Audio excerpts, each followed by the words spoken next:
ओम नमो भगवती वासुदेवाय नमः। जय श्री हरि, जय बृहस्पति देव।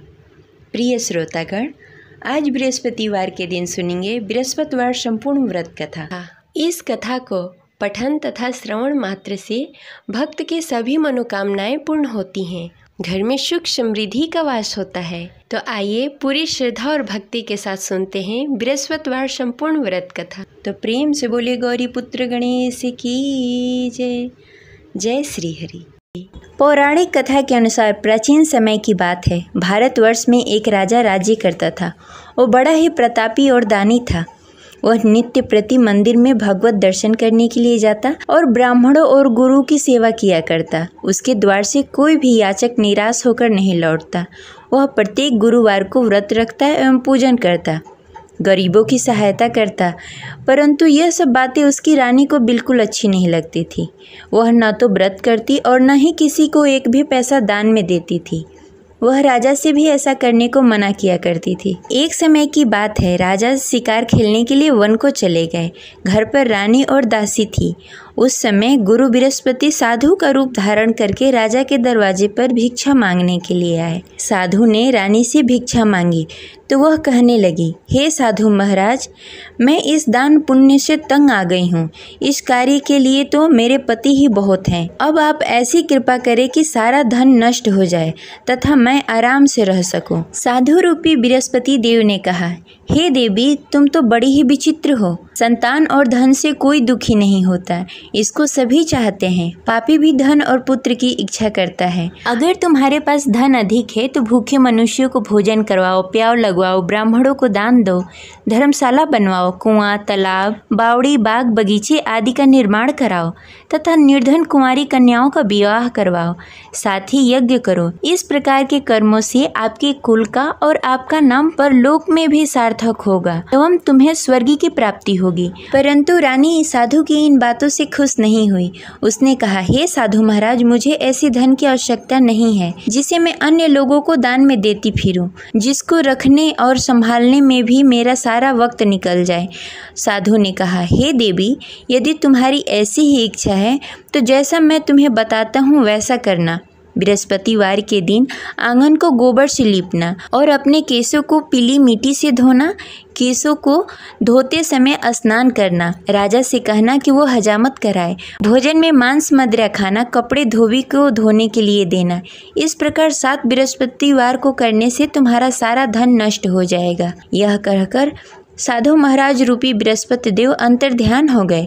रानी ने साधु के कहने के अनुसार 7 बृहस्पतिवार तक वैसा ही करने का विचार किया। साधु के बताए हुए कार्य करते हुए केवल 3 ही बृहस्पतिवार बीते कि उसकी सारी संपत्ति नष्ट हो गई। भोजन के लिए भी 2 समय परिवार तरसने लगा तथा सांसारिक भोगों से दुखी रहने लगा। तब राजा रानी से कहने लगा कि हे रानी, तुम यहाँ पर रहो, मैं दूसरे देश जा रहा हूँ। क्योंकि यहाँ पर मुझे सभी मनुष्य जानते हैं, इसलिए मैं यहाँ कोई कार्य नहीं कर सकता। मैं अब परदेश जा रहा हूँ, वहाँ कोई काम धंधा करूँगा, शायद हमारे भाग्य बदल जाए। ऐसा कहकर राजा परदेश को चला गया। वो वहाँ जंगल से लकड़ियाँ काट कर लाता और शहर में बेचता। इस तरह जीवन व्यतीत करने लगा। इधर राजा के बिना रानी और दासी दुखी रहने लगी। किसी दिन भोजन मिलता और किसी दिन जल पीकर ही रहना पड़ता। एक दिन रानी और दासी को भोजन किए बिना 7 दिन व्यतीत हो गए। तो रानी ने अपनी दासी से कहा, हे दासी, यहाँ पास के नगर में मेरी बहन रहती है। वह बड़ी ही धनवान है। तुम उसके पास जाओ और वहाँ से 5 सेर बेजल मांग के लाओ, जिससे कुछ समय के लिए गुजारा हो जाएगा। दासी रानी के बहन के पास गई। रानी की बहन उस समय पूजा कर रही थी। बृहस्पतिवार का दिन था। दासी ने रानी की बहन से कहा, हे रानी, मुझे आपकी बहन ने भेजा है, मुझे 5 सेर बेजल दे दो। दासी ने यह बात अनेक बार कही, परंतु रानी की बहन ने कोई उत्तर नहीं दिया, क्योंकि वह उस समय बृहस्पतिवार का कथा सुन रही थी। जब दासी को रानी की बहन की कोई उत्तर नहीं मिला तो वह बहुत ही दुखी हुई। उसे क्रोध भी आया। वह लौटकर रानी से बोली, हे रानी, आपकी बहन बहुत ही घमंडी है। वह छोटे लोगों से बात नहीं करती। मैंने उससे कहा, उसने कोई उत्तर नहीं दिया। मैं वापस चली आई। रानी बोली, हे दासी, उसमें उसकी कोई गलती नहीं है। जब बुरे दिन आते हैं तब कोई असहारा नहीं देता। अच्छे बुरे का पता विपत्ति में ही लगता है। जो ईश्वर की इच्छा होगी वही होगा। यह सब हमारे भाग्य का दोष है। उधर रानी की बहन ने सोचा कि मेरी बहन की दासी आई हुई थी, परंतु मैं उससे नहीं बोली, इससे वह बहुत दुखी हुई होगी। अतः कथा सुन बृहस्पति भगवान का पूजन समाप्त करके अपनी बहन के घर गई और कहने लगी, हे बहन, मैं बृहस्पतिवार का व्रत कर रही थी। तुम्हारी दासी हमारे घर आई थी, परंतु जब तक हम कथा सुनते हैं तब तक हम लोग न उठते हैं न किसी से बातें करते हैं, इसलिए मैं नहीं बोली। कहो दासी क्यों गई थी? रानी बोली, बहन, हमारे घर अनाज नहीं था। वैसे तुमसे कोई बात छिपी नहीं है, इस कारण मैंने दासी को तुम्हारे पास 5 सर बेजल के लिए भेजा था। रानी की बहन बोली, बहन देखो, बृहस्पति भगवान सबकी मनोकामनाएं पूर्ण करते हैं। देखो शायद तुम्हारे घर में कहीं अनाज रखा हो। यह सुनकर दासी घर के अंदर गई। वहाँ से उसे एक घड़ा बेजल का भरा हुआ मिल गया। उसे बड़ी हैरानी हुई क्योंकि उसके एक एक बर्तन देख लिया था। उसने बाहर आकर रानी को बताया। दासी अपने रानी से कहने लगी, हे रानी, देखो, वैसे हमको जब अन्न नहीं मिलता तो हम रोज ही व्रत करते। अगर इनसे इस व्रत की विधि और कथा पूछ ली जाए तो हम भी इस व्रत को किया करेंगे। दासी के कहने पर रानी ने अपनी बहन से बृहस्पतिवार के व्रत के बारे में पूछा। उसकी बहन ने बताया, हे रानी बहन, बृहस्पतिवार को सूर्योदय से पूर्व उठकर स्नान आदि से निवृत्त होकर बृहस्पतिवार का व्रत करना चाहिए, लेकिन उस दिन सिर नहीं धोना चाहिए। बृहस्पतिवार के व्रत में चने की दाल और मुनक्के से विष्णु भगवान और केले के वृक्ष की जड़ की पूजन करनी चाहिए तथा दीपक जलाएं। उस दिन एक ही समय भोजन करें। भोजन पीले खाद्य पदार्थ का करें तथा कथा सुनें। इस प्रकार करने से गुरु भगवान प्रसन्न होते हैं और अन्न पुत्र धन देते हैं। इस प्रकार व्रत और पूजन की विधि बताकर रानी की बहन अपने घर को लौट गई। रानी और दासी दोनों ने ही निश्चय किया कि वे बृहस्पति भगवान का पूजन जरूर करेंगी। 7 दिन बाद जब बृहस्पतिवार आया तो दोनों ने व्रत रखा। घुड़सार में जाकर चना और गुड़ बीन लाई तथा उसकी दाल से केले की जड़ में विष्णु भगवान का पूजन किया। अब भोजन कहाँ से आए? दोनों बड़ी ही दुखी हुई, परंतु उन्होंने व्रत किया था, इस कारण बृहस्पति देव भगवान प्रसन्न थे। वे एक साधारण व्यक्ति के रूप में 2 थालों में सुंदर पीला भोजन लेकर आए और दासी को देकर बोले, हे दासी, यह भोजन तुम्हारे और रानी के लिए है, तुम दोनों करना। दासी भोजन पाकर बड़ी ही प्रसन्न हुई और रानी से बोली, रानी जी, भोजन कर लो। रानी को भोजन आने के बारे में कुछ पता नहीं था, इसलिए वह दासी से बोली, जा तू ही भोजन कर ले, क्योंकि तू हमारी व्यर्थ में हंसी उड़ाती है। दासी बोली, एक व्यक्ति अभी भोजन देकर गए हैं। रानी कहने लगी, वह भोजन तेरे लिए दे गए होंगे, तू ही भोजन कर ले। दासी ने कहा, वह व्यक्ति हम दोनों के लिए भोजन की थाली लेकर आए हैं, इसलिए मैं और आप दोनों ही साथ भोजन करेंगी। फिर दोनों ने गुरु भगवान का नमस्कार किया और भोजन प्रारंभ किया। उसके बाद से वे प्रत्येक बृहस्पतिवार को गुरु भगवान का व्रत और पूजन करने लगी।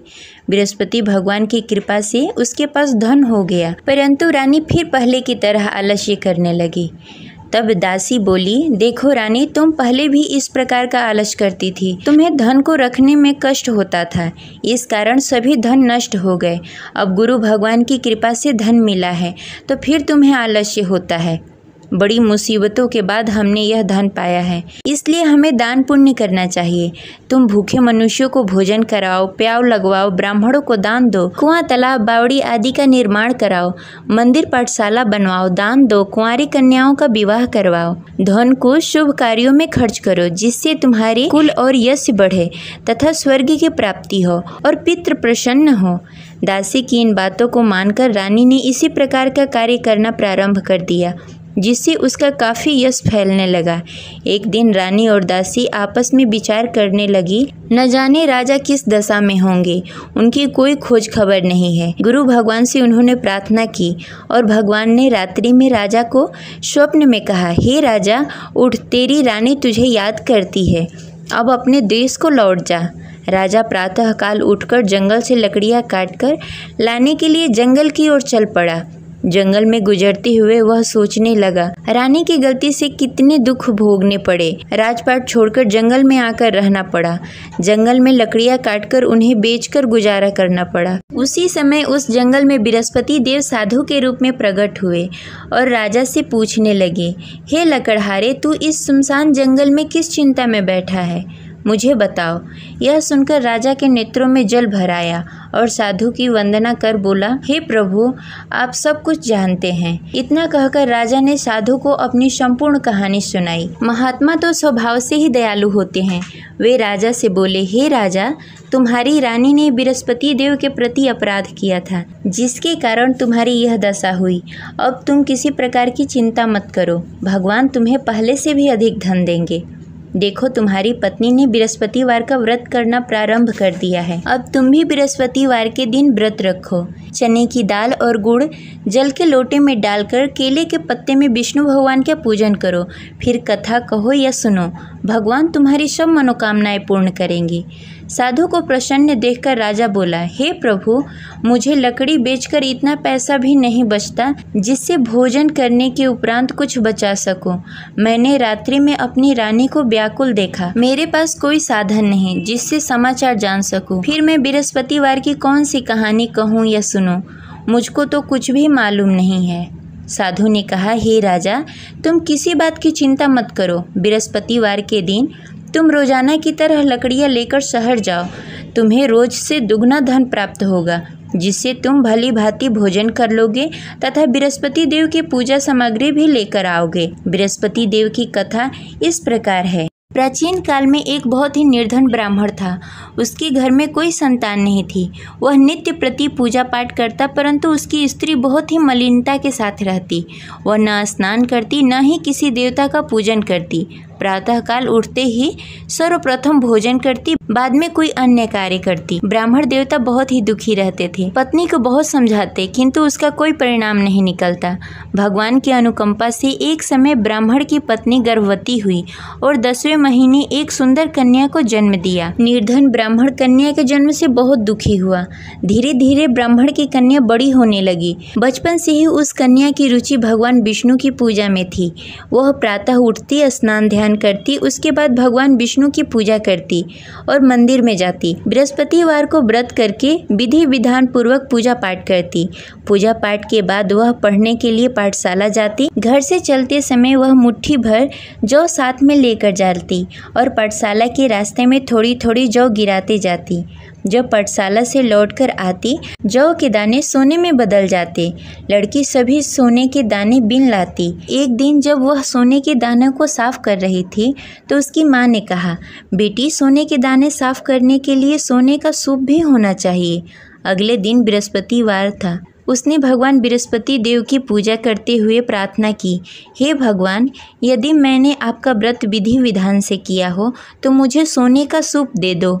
भगवान बृहस्पति देव ने उसकी मनोकामना पूरी करने का वचन दिया। पाठशाला से लौटते समय उसने रास्ते में सोने का सूप पड़ा हुआ मिला। घर लौटकर सोने का सूप अपनी माँ को दिखाकर वह सोने के दाने साफ करने लगी। उसी समय नगर का राजकुमार उसके घर के पास से गुजर रहा था। उस सुंदर लड़की को सोने के सूप में जौ साफ करते देख राजकुमार उस पर मोहित हो गया। राजकुमार ने अपने पिता से उस लड़की से विवाह करने की इच्छा प्रकट की। तो राजा ने ब्राह्मण को महल में बुलाकर राजकुमार से उसकी लड़की के विवाह की बात कही। ब्राह्मण तैयार हो गया। धूमधाम से उस लड़की का विवाह राजकुमार से हो गया। दुल्हन बनकर ब्राह्मण की लड़की महल में चली गई। लड़की के चले जाने से ब्राह्मण फिर से निर्धन हो गया। उसे कई कई दिनों तक बिना भोजन के रहना पड़ा। बहुत दुखी होकर ब्राह्मण एक दिन अपने लड़की के पास गया। अपने पिता से निर्धनता का समाचार सुनकर उसे बहुत सारा धन देकर पिता को विदा किया। उस धन से ब्राह्मण का कुछ दिनों तक आराम से गुजारा हुआ, लेकिन जल्द ही फिर भूखों मरने की हालत हो गई। ब्राह्मण अपनी लड़की से धन लेने के लिए फिर महल में पहुंचा। लड़की ने पिता की बुरी हालत देखकर कहा, पिताजी, आखिर आप कब तक मुझसे धन लेकर जीवन व्यतीत करेंगे? आप कोई ऐसा उपाय क्यों नहीं करते जिससे आपका घर धन धान से भर जाए? ब्राह्मण ने कहा, मैंने तेरी माँ को बहुत समझाने की कोशिश की, पर उसकी समझ में कुछ नहीं आता। उसकी फुहारता नष्ट हो तब तो घर की निर्धनता दूर हो। तब कुछ सोचकर लड़की ने पिता से कहा, पिताजी, आप कुछ दिनों के लिए माँ को मेरे पास छोड़ जाओ। तब कुछ सोचकर ब्राह्मण ने पत्नी को लड़की के पास महल में छोड़ दिया। लड़की ने अपनी माँ से कहा, माँ तुम कल प्रातः उठकर स्नान आदि करके भगवान विष्णु की पूजा करना। पूजा करने से तुम्हारी निर्धनता अवश्य दूर हो जाएगी। लेकिन उसकी माँ ने उसकी कोई बात नहीं मानी। तब क्रोधित होकर लड़की ने अपनी माँ को एक कक्ष में बंद कर दिया। सूर्योदय के समय माँ को उठाकर जबरदस्ती उसे स्नान आदि करवाया। फिर मंदिर में ले जाकर भगवान बृहस्पति देव की पूजा करवाई। कुछ दिनों तक ऐसा करने से माँ की बुद्धि में कुछ परिवर्तन हुआ और वह स्वयं बृहस्पतिवार का व्रत रखने लगी। उसके व्रत करने से ब्राह्मण के घर की निर्धनता दूर हो गई और भगवान विष्णु की अनुकंपा हुई और दोनों पति पत्नी धन संपत्ति पाकर आनंद पूर्वक जीवन व्यतीत करते हुए विष्णु धाम को चले गए। लकड़हारा बने राजा ने उस साधु से भगवान विष्णु देव की यह कथा सुनकर बृहस्पतिवार का व्रत करना शुरू कर दिया और भगवान विष्णु की पूजा करने लगा। उस दिन से उसकी सभी क्लेश दूर हो गए। लेकिन अगले बृहस्पतिवार को कामकाज में अधिक व्यस्त होने के कारण उसने भगवान बृहस्पति देव का व्रत नहीं किया। भगवान बृहस्पति देव लकड़हारे से क्रोधित हो गए और उसे भूल की सजा दी। उस दिन नगर के राजा ने नगर में घोषणा करके सबको सूचित किया कि प्रत्येक नागरिक मेरे महल में भोजन करने आए। जो नहीं आएगा उसे अपराधी मानकर भारी दंड दिया जाएगा। लकड़हारा बने राजा ने उस नगर के राजा की घोषणा तो सुनी, लेकिन जंगल से लकड़ी काटकर लाने और उसे बेचने में देरी हो जाने के कारण वह समय पर महल में भोजन करने नहीं पहुंच सका। अतः राजा के सैनिक लकड़हारे को पकड़कर महल में ले गए। राजा ने उसे महल के एक कक्ष में बैठाकर भोजन कराया। उस कक्ष में एक खुट्टी पर रानी का सोने का हार लटका हुआ था। लकड़हारा अकेला उस कक्ष में भोजन कर रहा था। तभी उसने एक आश्चर्यजनक घटना देखी। देखते ही देखते वह खुट्टी हार को निगल गई। थोड़ी देर बाद जब राजा ने हार को गायब देखा तो लकड़हारे को कारावास में डाल दिया। लकड़हारा मन ही मन अपने भाग्य को कोसने लगा। तभी उसे जंगल में मिले साधु का स्मरण हुआ। थोड़ी देर में भगवान बृहस्पति देव सन्यासी के रूप में उसके सामने प्रकट हुए और कहा, हे लकड़हारे, तूने भगवान बृहस्पति देव की पूजा नहीं की, इसी कारण तुम्हें कष्ट हो रहा है। लेकिन अब चिंता मत करो, बृहस्पतिवार के दिन कारागार के दरवाजे पर तुम्हें कुछ पैसे पड़े हुए मिलेंगे। उन पैसों से भगवान बृहस्पति देव का व्रत करके उनकी पूजा करोगे तो तुम्हारे सारे दुख दूर हो जाएंगे। फिर बृहस्पतिवार के दिन दरवाजे पर पड़े पैसे राजा को मिले, जिससे उसने चने की दाल, गुड़, मुनक्का मंगाकर भगवान बृहस्पति देव की कथा कही और व्रत किया, जिससे भगवान बृहस्पति देव प्रसन्न होकर उस नगर के राजा को स्वप्न में लकड़हारे को मुक्त करने को कहा। सुबह राजा ने आकर अपने कक्ष में देखा कि खूंटी पर हार टंगा हुआ है। राजा ने लकड़हारे को मुक्त कर दिया, उसे धन और आभूषण देकर विदा किया। लकड़हारा बना राजा उस नगर से चलकर अपने नगर की तरफ चल दिया। जब राजा अपने नगर में पहुंचा तो उसने देखा उस नगर में कुएं, धर्मशाला, बाग, बगीचे देखकर बहुत प्रसन्न हुआ। राजा ने किसी से पूछा, ये कुएं, धर्मशाला किसने बनवाए? सबने उसे बताया कि ये सब रानी और दासी ने बनवाए हैं। राजा जब महल में पहुंचे तो रानी ने उनका भव्य स्वागत किया। तब राजा ने निश्चय किया कि सप्ताह में एक बार तो सभी बृहस्पतिवार का व्रत तथा पूजन कर सकते हैं, परंतु मैं प्रतिदिन व्रत किया करूँगा तथा दिन में 3 बार कथा कहूँगा। अब राजा हर समय दुपट्टे में चने की दाल बांधकर रखते तथा दिन में 3 बार बृहस्पतिवार का कथा कहते। कुछ दिनों के बाद राजा को अपनी बहन की याद आई। एक दिन घोड़े पर सवार होकर राजा अपनी बहन से मिलने के लिए चल दिया।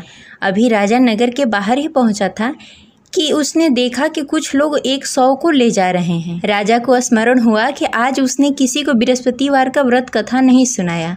राजा ने उन लोगों से रोककर कहा, भाइयों, आप 100 ले जाने से पहले मुझसे बृहस्पतिवार का कथा सुन लो। लोगों ने राजा पर क्रोधित होते हुए कहा, तुम पागल तो नहीं हो? लेकिन कुछ बड़े बुजुर्ग लोगों ने कहा, अच्छा भाई, तुम साथ में चलते चलते अपनी कथा भी सुनाते रहो। राजा ने चलते चलते आधी ही कथा सुनाई थी कि 100 हिलने लगा। राजा की पूरी कथा समाप्त होते ही 100 उठकर बैठ गया। लोगों ने हैरानी से दांतों तले उंगली दबाई और अगले बृहस्पतिवार को भगवान बृहस्पति देव का व्रत करने व कथा सुनने का निश्चय कर लिया। अब घोड़े पर सवार होकर राजा चलते हुए एक किसान के पास पहुंचा। किसान अपने खेत में हल चला रहा था। राजा ने कहा, अरे भाई, मुझसे बृहस्पतिवार का कथा सुन लो। किसान झुंझलाकर बोला, अरे भाई, देख नहीं रहे, जितनी देर मैं तुम्हारी कथा सुनूंगा उतनी देर में तो पूरी खेत में हल चला लूंगा। राजा निराश होकर चला गया। तभी किसान का बैल लड़खड़ा के गिर गया और किसान के पेट में भी जोरों से दर्द होने लगा। जब उसकी पत्नी वहां आई तब उसने पूछा कि क्या हुआ। किसान ने घुड़सवार की पूरी कहानी सुनाई कि पत्नी दौड़ती हुई राजा के पास पहुंची और हाथ जोड़कर बोली, भैया मैं तुम्हारी कथा सुनने के लिए तैयार हूँ। राजा ने उसके साथ खेत पर पहुंचकर बृहस्पतिवार की कथा सुनाई। तभी बैल भी उठकर खड़ा हो गया और किसान के पेट का दर्द भी तुरंत ठीक हो गया। राजा वहां से अपने घोड़े पर सवार होकर अपने बहन के घर पहुंचा। तब राजा की वहां बहुत आव भगत हुई। अगले दिन सुबह उठकर राजा ने देखा घर के सभी लोग भोजन कर रहे हैं। किसी भूखे को बृहस्पतिवार का कथा सुनाए बिना राजा कभी भोजन नहीं करता था। उसने बहन से कहा, बहन क्या घर में कोई ऐसा व्यक्ति है जिसने भोजन नहीं किया हो? उसकी बहन ने बोला, भैया हमारे घर तो क्या, आपको पूरे नगर में कोई ऐसा व्यक्ति नहीं मिलेगा जिसने सुबह सुबह भोजन नहीं किया हो। तब राजा ने बहन के घर से निकलकर उस नगर में बिना भोजन किए हुए व्यक्ति की तलाश करनी शुरू की। एक गडेरिये के घर में उसका बेटा बीमार होने के कारण भूखा रह गया था। राजा ने उसको जाकर बृहस्पतिवार का कथा सुनाया। कथा सुनते सुनते गडेरिये की बेटी की बीमारी भी ठीक हो गई।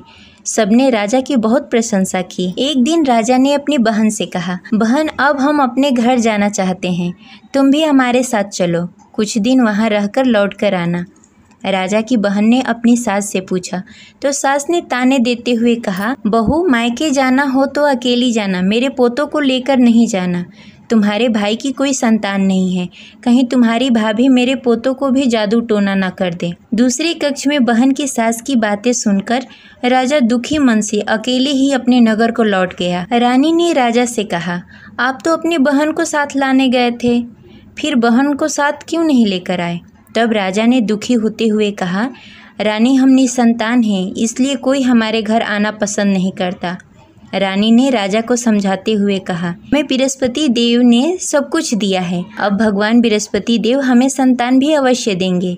बृहस्पतिवार को विधि पूर्वक व्रत करते हुए राजा और रानी ने भगवान बृहस्पति देव से संतान के लिए प्रार्थना की। कुछ दिनों के बाद ही रानी गर्भवती हो गई।